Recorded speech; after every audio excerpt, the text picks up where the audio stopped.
Hi friends, காலையில் tiffin எங்கள் வீட்டில் ரவா உப்புமா. ஓகேவா?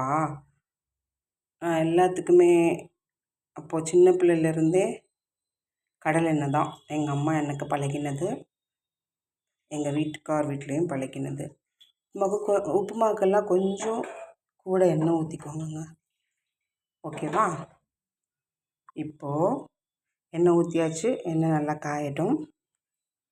தெரியுதா உங்களுக்கு? நான் ராகா ரவா தான் எடுத்திருக்கேன். ரவா அவ்வளோதான், அது எந்த ரவா இருந்தால் ஓகே. இப்போது எண்ணெய் காஞ்சிடுச்சுன்னா அடுத்து என்ன போடணும்? கடலைப்பருப்பு. சரிங்களா? இது இந்த உப்புமா எனக்கும் என்னோடய வீட்டுக்காருக்கும் தான். கடுகு டப்பா ஓப்பன் பண்ணி வச்சுருந்துருந்தோம். ஓப்பன் பண்ணாமல் இப்போ தான் திறக்கிறேன்னா கடன்னு ஆடுது கேமரா, செல்ஃபோனு. அப்புறம் கொஞ்சம் கடுகு உளுந்தம் பருப்பு.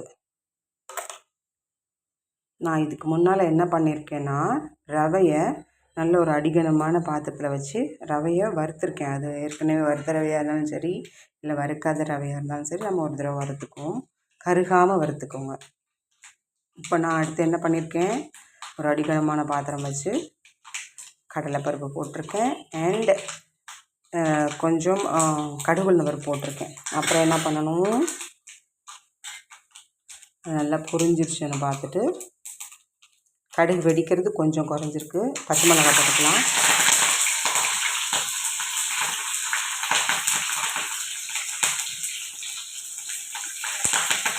ஓவராலாம் இது பண்ணணும், ரொம்ப மொறுமொறுன்னு வரணும்னு அவசியம் இல்லைங்க. இது பண்ண பிறகு பூண்டு இடித்து வச்சுருக்கேங்க, ஒரு 4 பல் பூண்டு, அதுவும் போட்டுக்கலாம்.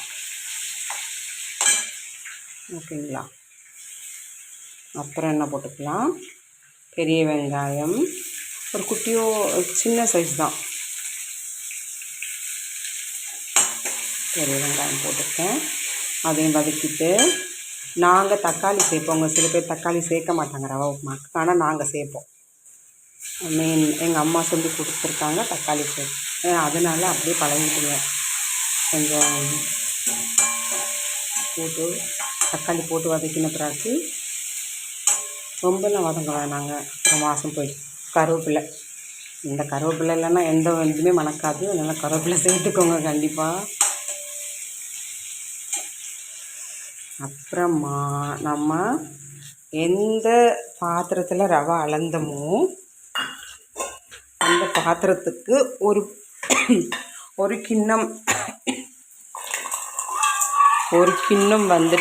ரவானா 2.5 தண்ணி ஊற்றிக்கலாம். 2.5 கிண்ணம் தண்ணி ஊற்றிக்கலாம். நான் இப்போ 1 கிலோ ரவா போட்டிருக்கேன், 2.5 கிண்ணம் தண்ணி ஊற்ற போகிறேன். ஓகேங்களா? கிண்ணத்தில் இப்போ இந்த கிண்ணத்தில் தான் நான் ரவா எடுத்தது, இந்த கிண்ணத்துலேயே தண்ணி ஊற்ற போகிறேன். 1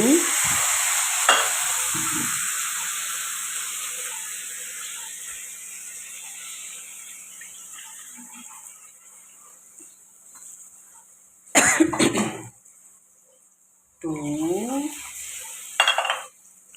and half. கொஞ்சம் வந்தால் கூட பிரச்சனை இல்லை, கொஞ்சம் சாஃப்டாக தான் வரும். ஓகேங்களா? இப்போ தண்ணி ஊற்றியாச்சு.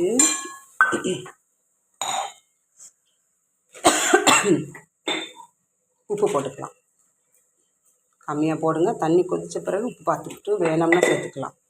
ஜாஸ்தி ஆயிடுச்சுன்னா வாயில் வைக்க முடியாது. இப்போ என்ன பண்ணிடலாம், இந்த எண்ணெய் கூட இருந்தால் நல்லாயிருக்கும், அதை ஊற்றுறேன். இப்போது இவங்கள மூடி வச்சிடலாம். மூடி வச்சிடலாம். அவ்வளோதாங்க. இது கொதிக்கணும். இது கொதித்த பிறகு ரவா போட்டு கிண்டிடலாம்.